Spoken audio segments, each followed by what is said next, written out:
দেবতাদের মধ্যে মহাদেবের পর সবচেয়ে বেশি পণ্ডিত হলেন গণেশ ঠাকুর। তাই মহাভারতের শ্রুতি লেখক হিসেবে ব্যাসদেব তাকেই নিয়োগ করেছিলেন। পুরাণে তাকে কবি ও পণ্ডিতদের মধ্যে শ্রেষ্ঠ বলা হয়েছে। তবুও তিনি বিদ্যার না হয়ে ব্যবসায়ীদের কাছে সৌভাগ্যের দেবতা হয়ে উঠেছেন। এর কারণটা কি? 18টি পুরাণে আছে গণেশের রূপের ভিন্ন ভিন্ন বর্ণনা।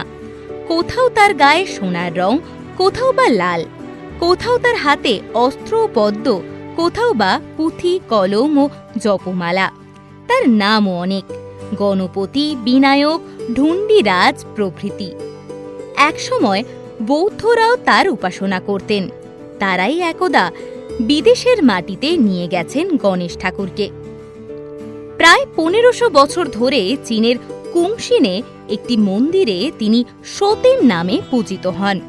সতেন মানে হাতিদের রাজা। জাপানে 250-রও বেশি গণেশ মন্দির আছে।